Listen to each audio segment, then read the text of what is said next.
America in the 1990s to present, Section 3, with Ms. Lashi. George W. Bush. George W. Bush served as president from 2001 to 2009. He supported No Child Left Behind. He was president during the 9/11 attacks, War on Terror, Hurricane Katrina, and the 2008 economic crisis. No Child Left Behind. A report came out that showed that the U.S. had fallen behind other industrialized nations in education. Bush passed a law called No Child Left Behind that required students in grades 3rd through 8th grade to be tested in English and math. Critics argue that this law has hindered the ability of schools to provide a quality education without teaching to the test. Supporters argue that it holds schools accountable.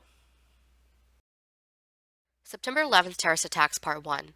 On September 11, 2001, 4 commercial airplanes were hijacked. 2 were flown into the World Trade Center towers in New York City. These towers are called the Twin Towers. 1 was flown into the Pentagon, the headquarters for the U.S. military located in Washington, D.C. The 4th plane crashed into a field in Pennsylvania after the passengers tried to retake the plane. September 11th Terrorist Attacks Part 2. The Twin Towers collapsed and caused several other buildings in the area to either collapse or compromise their structural integrity.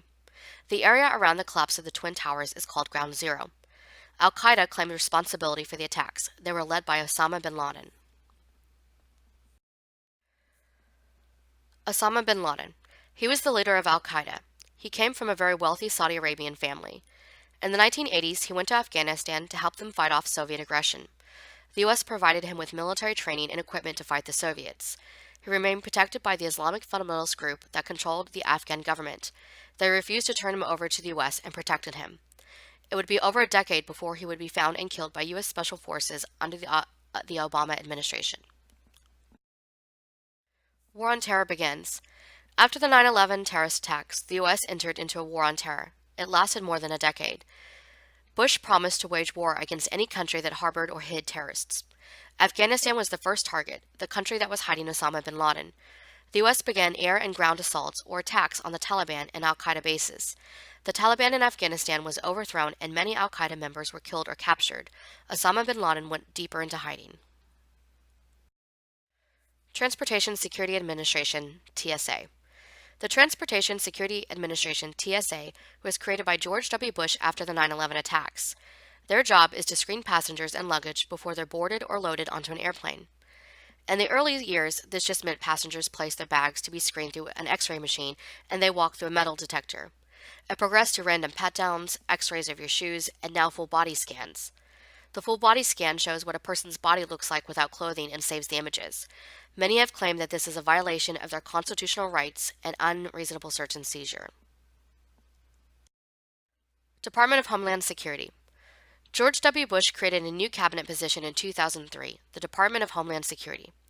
The purpose of this new cabinet position was to prevent future terrorist attacks. The Department of Homeland Security protects high-level government officials and conducts surveillance. Many have argued that the surveillance of the Department of Homeland Security has violated the Fourth Amendment and people's rights to no unreasonable search and seizure. USA Patriot Act of 2001.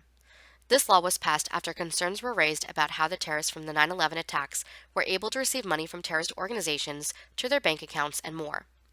The Patriot Act expanded the government's power by granting intelligence agencies permission to conduct massive surveillance operations and monitor bank accounts. They're also able to detain immigrants indefinitely. Under this law, Bush gave the NSA authority to wiretap phones without a warrant. Critics argue that this law violates the 4th, 6th, and 9th Amendments of the U.S. Constitution. Guantanamo Bay. After the Spanish-American War, the U.S. was granted the U.S. naval base at Guantanamo Bay, Cuba, as part of the Platt Amendment. The U.S. uses this base to house detainees who are suspected of being terrorists. Guantanamo Bay is located outside of the jurisdiction of the U.S. Constitution. Prisoners are subject to torture for information, including the use of waterboarding. Many Americans have demanded that this base be closed permanently.